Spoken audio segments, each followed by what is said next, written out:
Hello and welcome to this post market analysis. I'm going to be talking to you about how to take action on Nifty and Bank Nifty and also find out some interesting setup on the charts. Well, markets are not giving up the higher levels, but at the same time, there is some struggle which is happening. So let's go and take a look at how to take some suitable action. But before we do that, if you're visiting our channel for the first time, all I want you to do is hit on the subscribe button so that you do not miss out any of such interesting contents. All right, so let's go right in and find out what is the market telling us right now. Contrary to expectations, market did not behave as we expected. और अगर आप देखेंगे कि हमारी जो expectation है एक bullishness की थी, बट उस प्रकार से मार्केट चल नहीं पाई. Well there could be some global overcues, क्योंकि यहाँ पर रिजल्ट सीजन खत्म होते आ रहा है और उसकी वजह से मार्केट्स ने एक गैप डाउन मूवमेंट दी थी. और वो गैप डाउन मूवमेंट के बाद हुआ क्या कि with in few minutes of the day markets ended up slipping into a range after the strong gap down open. Within after the some gap down होने के बाद मार्केट्स में एक रेंज बाउंड मूवमेंट दिखाई दिया. और उसी की वजह से आपको ध्यान देना है कि ऐसे समय पर काम कैसे करें, क्योंकि अगर आप पिवट अप्रोच अपना रहे हैं तो आपने देखा होगा कि पिवट के गैप डाउन पिवट के नीचे खुला, और जब भी प्राइस एक्शन पिवट के नीचे गैप डाउन खुलता है तो उसका एक सिनेरियो काफी इंपॉर्टेंट होता है, क्योंकि it is a very clear indication of a trend. तो yes, there was some trend to the way down, but then नीचे आने के बाद थोड़ी देर में एक कंसोलिडेशन मोड में चले गया market. Right, so right now if you take a look at what is happening overall, so market has now slipped into a support. right, अभी सपोर्ट पे आ रहा है लेकिन अब तक सपोर्ट पे पहुंचा नहीं. उसका मतलब क्या है कि राइट नाउ एट 11 नवंबर के आगे जो एक गैपवर्ड अपवर्ड गैप हमने देखा था, तो अपवर्ड गैप पे आप पहुंच चुका है मार्केट. और उसकी वजह से आपको अभी देखना है कि जो रिएक्शन आ रहा है वो गैप फिल करने की कोशिश कर रहा है. तो एक इंपॉर्टेंट लेवल था 18,300, जहां पर हमने काफी बिकवाली देखा. वो भी हमारा मैक्सिमम मैक्सिमम पेन पॉइंट था ऑप्शन चार्ट्स के हिसाब से.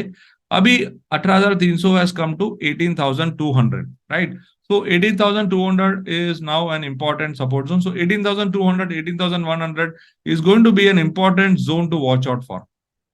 और जब आप अलग अलग टाइप के टूल्स इस्तेमाल करेंगे तो आपको दिखाई देगा कि 18,000 से लेके 18,050 एक इंपॉर्टेंट जोन बन रहा है, और उसे ध्यान देना चाहिए आपको आपके एनालिसिस में.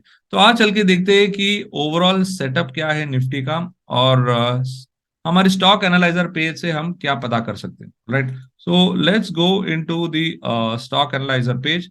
और आप देखेंगे कि यहाँ पर जो टीएस लाइन जो है वो बहुत इंपॉर्टेंट लाइन है. और हम देख रहे हैं कि ये जो Nifty spot has to cross this level. तो अगर एक रैली भी हमें दिखाई दे, अगर एक रैली भी हमें दिखाई दे निफ्टी में, तो ये लेवल क्रॉस करना बहुत जरूरी है निफ्टी के लिए. तो ओवरऑल पोजीशन जो है, पोजिशनल के तौर पे निफ्टी अभी भी एक बाय है. तो जो भी इंट्राडे या मल्टी डे डिप्स आ रहे हैं एट इंपॉर्टेंट सपोर्ट लेवल्स, उस पर जरूर ध्यान देना चाहिए. और उस सपोर्ट लेवल पर आकर एक रिबाउंड आपको मिल जाए तो उस पर जरूर पार्टिसिपेट करना चाहिए. Right, so now if you take a look at the overall situation, so intraday multi day में थोड़ी नमी है, और उसकी वजह से आप देख रहे हैं कि एक डिप आ रहा है फिलहाल. और जब आप ओवरऑल सेटअप देखेंगे तो यहाँ पर कोई स्ट्रैटेजी में सिग्नल्स लॉन्ग नहीं दिखा रहे, हल्का सा शॉर्ट मिल रहा है आपको. तो उसकी वजह से निफ्टी में ये प्रेशर बना रहेगा until some reversal sign is seen. तो अब अगर हमें सपोर्ट पे बाय करना है, ऑलराइट, अगर हमको अब सपोर्ट पे बाय करना है तो कैसे एक्शन लेना पड़े वो हम जाकर देखते हैं अभी. तो आप जाकर देखेंगे अगर ये इस पिवट लेवल पर, तो आपको दिखाई देगा कि 18,050, राइट, 18,050 इज द पिवट. वो है, यहाँ पर आपको एक पिवट कॉन्फ्लुएंस मिल रहा है यहाँ पर. तो ये एक इंपॉर्टेंट जोन हो जाता है, और 18,100 जैसे कि मैंने आपको कहा था is a important support to watch out for. Alright, now if anything has to be disturbed from here, if anything has to be disturbed from here, the minimum it has to do is it has to go below S1. Right, S1 is a very important zone, और S1 cross करना जरूरी है।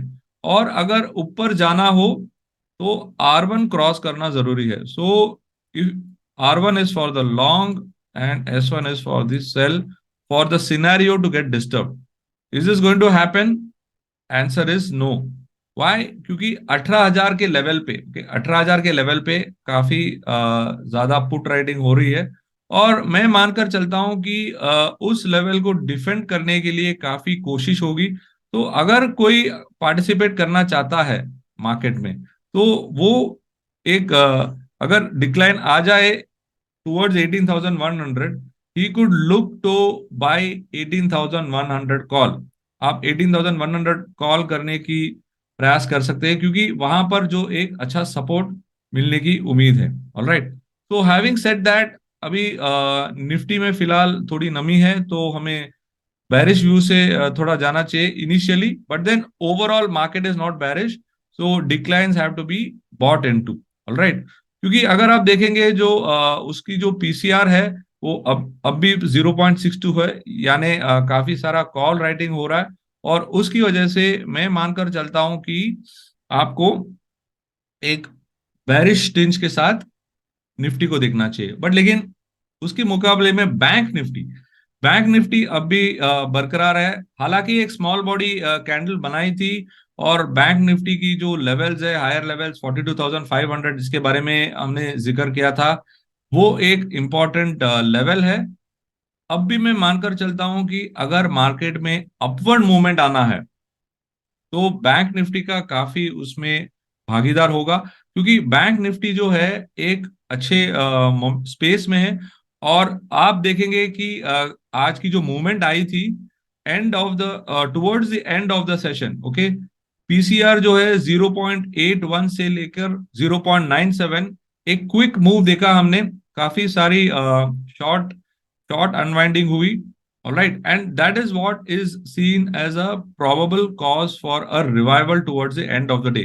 Now आप देख रहे हैं कि 42,500 से लेके 42,600 एक इंपॉर्टेंट क्षेत्र है बैंक निफ्टी में, जिसे उसे क्रॉस करना पड़ेगा। तो मैं मानकर चल रहा हूं कि अगर मोमेंटम आना है तो बैंक निफ्टी में आना है। तो हम जाकर देखते हैं कि बैंक निफ्टी में क्या संकेत बन रहे हैं, और स्टॉक एनालाइजर में हमें क्या पता चल रहा है। राइट, तो let's go here and let's go to the bank Nifty. और अब जब बैंक निफ्टी को देख रहे हैं, कि जब आप बैंक निफ्टी को देख रहे हैं, उसमें अगर आप एकदम मैक्सिमम स्टॉप लॉस देखेंगे, ओके, या मैक्सिमम सपोर्ट लेवल देखेंगे, वो तो आ रहा है निफ्टी में 17,900 पे, और बैंक निफ्टी पे आ रहा है अराउंड 41,700। तो लेकिन अगर हम उसके बजाय थोड़े और बेटर लेवल्स देखने की कोशिश करें, तो वहां पर हमें क्या नजर आएगा, वो जाकर देखते हैं। In even in bank Nifty positional is a buy, so overall momentum continues to be on the positive side, तो ये एक बाय है हमारे लिए। ऑलराइट, तो मोमेंटम तो बाय में ही है, तो कोई प्रॉब्लम नहीं है हमारे लिए। Now how do we action this? So when you go down, जब आप ये स्कोर्स देखेंगे, तो आपको नजर आ रहा है कि ओवरऑल जो पोजीशनिंग है compared to Nifty, bank Nifty is able to close above the pivot on multi-day and positional. Yes, on intraday, right? मैं इस लेवल की जिक्र कर रहा हूं। ये जो लेवल है बहुत इंपॉर्टेंट लेवल है, and it has to be considered while you're checking the markets। ये तीन लेवल जो है, ये बहुत इंपॉर्टेंट है अलग अलग टाइम फ्रेम में, और इसके लिए मैं उसके बारे में जिक्र कर रहा हूं। तो फिलहाल आप इंट्राडे में देखेंगे तो ये एक रेंज बाउंड सिचुएशन में है, और उसकी वजह से लिमिटेड मूवमेंट हो रहा है, लेकिन फिर भी it is much better than Nifty. Now multi day और पोजिशनल जो है, वो काफी बढ़िया पोजीशन है उसमें। और मैं मानकर चलता हूं कि कुछ ही दिनों की बात है जहां जब तक आप एक मोमेंटम देखने मिलेगा, और मेरे हिसाब से bank Nifty could be the important trigger point. तो अब हम जाकर देखेंगे सिग्नल्स में कैसे हालचाल है। अब देखेंगे कि सभी सेटअप में आपको एक लॉन्ग पोजीशन का सिग्नल मिल रहा है, तो मतलब अब भी कोई रीजन ढूंढ रहा है market to initiate a long in bank Nifty. तो जब मार्केट बैंक निफ्टी की तरफ प्रेफर कर रहा हो तो आपको भी बैंक निफ्टी की तरफ चलना चाहिए, क्योंकि overall momentum is positive, but then you got to take it step at a time. और वही मैं आपको बता रहा हूं इस वीडियो में। तो आप देखकर चलिए कि अभी हमें काम कैसे करना है।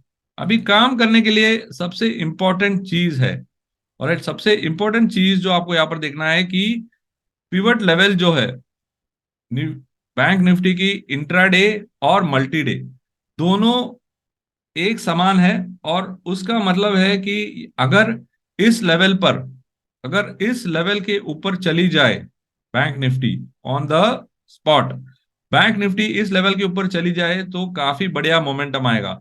और आज बैंक निफ्टी का स्पॉट का closing is about this level. Pivot levels are very important. Prices pivot पर आकर उसने एक रिबाउंड दिया है, end of the day closing मिला है इस लेवल के ऊपर। तो मैं मानकर चल रहा हूं कि अगर बैंक निफ्टी कल के दिनों में, कल के दिनों में ये जो लेवल जो है, ऑलराइट, अगेन यहाँ पर एक इंपॉर्टेंट कॉन्फ्लुएंस जोन है 42,423, राइट। 42,423 यहाँ पर है, 42,471 यहाँ पर है। तो अगर ये क्रॉस कर जाए, या इससे बढ़िया मैं मानता हूं कि 42,471 और 42,478, तो ये दोनों भी एक अच्छा संकेत मिल रहा है हमें। तो ये एक 42,500 है जो हम मानकर चल रहे हैं कि एक रेजिस्टेंस जोन है, और उस रेजिस्टेंस जोन में वापस एक कॉन्फ्लुएंस आया है। तो अगर आपको बैंक निफ्टी बाय करना है एज अ स्कैल्पिंग ट्रेड, तो आपका टारगेट ये है। लेकिन इसके आगे अगर चलने लगा बैंक निफ्टी, अगर इसके आगे चलने लगा, तो then you will have a much higher levels, और आप और ऊपर तरफ देख सकते हैं। And the next level in bank Nifty can be towards 42,713। तो ये हो गया आपका फर्स्ट कॉन्फ्लुएंस, और ये हो गया आपका सेकेंड कॉन्फ्लुएंस। तो अभी आपको दिख रहा है कि आपके सामने दो सेट्स ऑफ लेवल्स है जो बैंक निफ्टी में काम कर सकते हैं। और मैं मानता हूं कि बैंक निफ्टी में आपको बाय करके ही चलना चाहिए, क्योंकि overall bank Nifty is in a much better position, right. तो अभी आपको समझ में आ गया कि ओवरऑल मार्केट सेटअप क्या है और ओवरऑल मार्केट्स को कैसे आप देख रहे हैं। तो अगर आपको काम करना हो right at the start of the day, you can start with going short in 42,000 put, क्योंकि markets overall is very bullish as far as the bank nifty is concerned. And if bank nifty is going to show us some move to the upside, you can definitely consider an index trade in bank nifty. All right. तो ये थे थोड़े ख्याल on the indices. अभी हम जाकर देखते हैं कि स्टॉक्स में कैसे काम करें। तो स्टॉक्स में जाकर काम करने के लिए मैं चला मेरे कैंडलस्टिक अलर्ट्स पेज में। ये काफी बढ़िया पेज है, और इस पेज में मैंने क्या किया है कि मैंने डेली का सिलेक्शन किया है, और डेली का सिलेक्शन में मुझे अलग अलग टाइप के कैंडलस्टिक्स पैटर्न मुझे नजर आते हैं, राइट। मैं यहां से मैं देख लेता हूं कि कौन से स्टॉक्स में काम कर सकता हूं। और यहाँ से काफी सारे स्टॉक्स है, but one of my favourites is to look at where the trend is getting exhausted. तो यहाँ पर मैंने देखा है कि अगर कोई नाम यहाँ पर आ जाता है, that is one of the most suitable candidates. और यहाँ पर मैं क्या देख रहा हूँ, यहाँ पर मैं देख रहा हूँ कि एक जीएनएफसी में एक शॉर्ट एग्जॉशन है।